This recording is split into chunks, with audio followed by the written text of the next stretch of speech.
Halo YouTube, selamat datang di channel Suara Nusantara, channel yang selalu memberikan informasi terupdate buat kalian semua. Jika channel ini bermanfaat buat kalian, jangan lupa untuk like, subscribe, share, dan tekan tombol lonceng di pojok kiri layar kalian agar kalian tak ketinggalan informasi terbaru dari channel ini.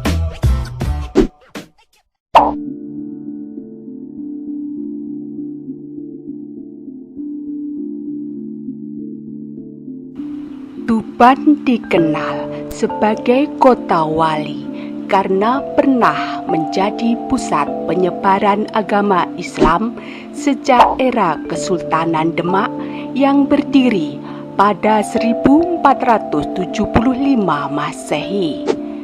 Seperti diketahui, Kesultanan Demak merupakan kerajaan Islam pertama di Jawa yang sekaligus meruntuhkan riwayat kerajaan Majapahit yang bercorak Hindu-Buddha. Sebelum era Kesultanan Demak, Tuban merupakan bagian penting dari wilayah kekuasaan Majapahit. Bagi Majapahit, Tuban berperan vital karena letaknya yang strategis dan menjadi sebagai salah satu pelabuhan utama sekaligus bandar dagang kerajaan. Hari jadi Tuban yang diperingati setiap tanggal 12 November merujuk tanggal ditunjuknya Raden Haryo Ronggolawe sebagai Bupati Tuban oleh Raja pertama Majapahit, Raden Wijaya, yakni pada tanggal 12 November 1293. Dikisahkan dalam riwayat, Ronggolawe atau Ranggalawe merupakan salah satu pengikut setia Raden Wijaya yang turut merintis pendirian kerajaan Majapahit pada 1293 Masehi.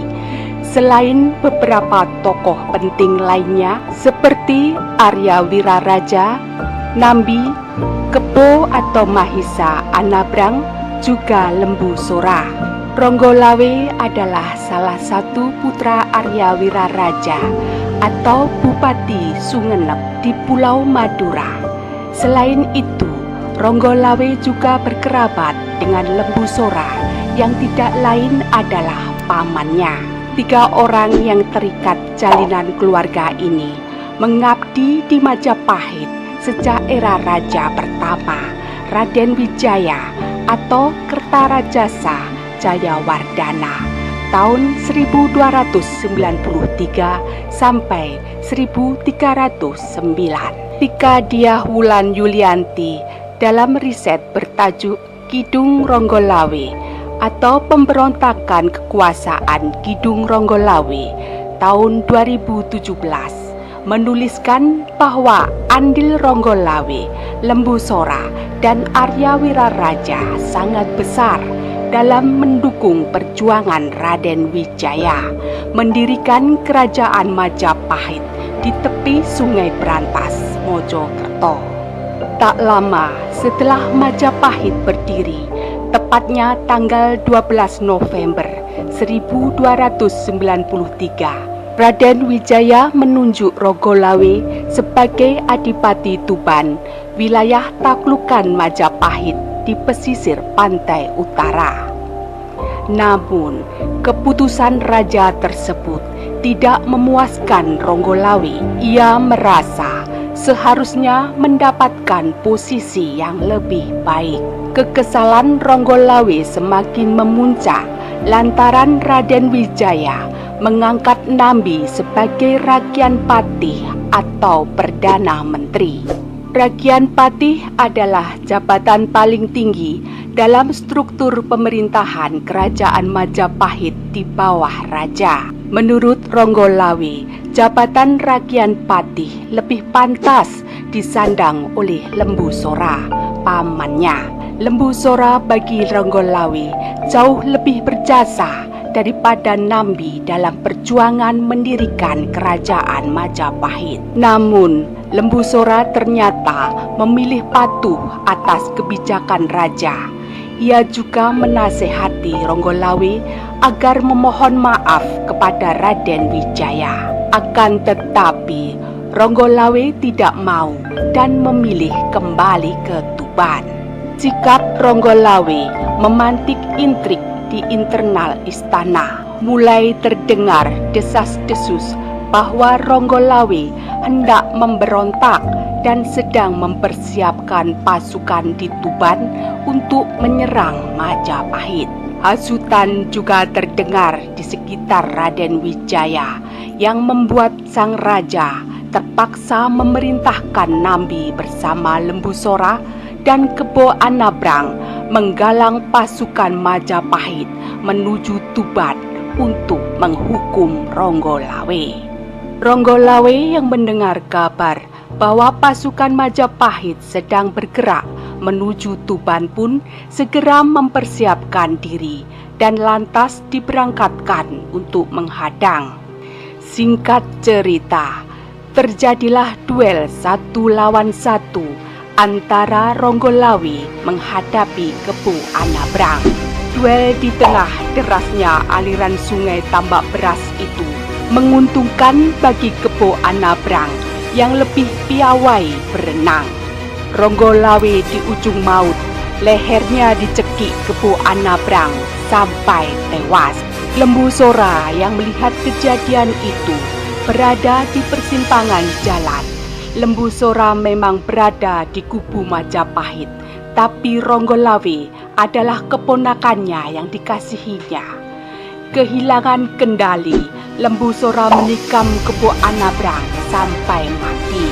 Kebo Anabrang dan Ronggolawe sama-sama tewas di sungai Tambak Beras yang banjir darah akibat duel antara dua kesatria Majapahit tersebut.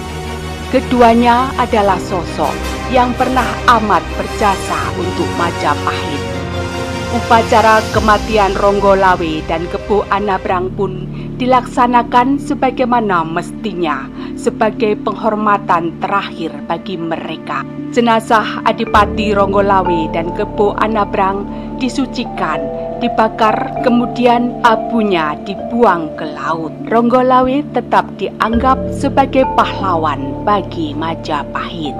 Raden Wijaya mengampuni semua anggota pasukan Ronggolawe dari Tuban yang terlibat pertempuran tersebut. Bahkan keturunan Ronggolawe masih diberi wewenang untuk memimpin Tuban. Demikian informasi yang bisa kami sampaikan, semoga bisa bermanfaat bagi kita semua.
Halo YouTube, Selamat datang di channel Suara Nusantara, channel yang selalu memberikan informasi terupdate buat kalian semua. Jika channel ini bermanfaat buat kalian, jangan lupa untuk like, subscribe, share, dan tekan tombol lonceng di pojok kiri layar kalian agar kalian tak ketinggalan informasi terbaru dari channel ini.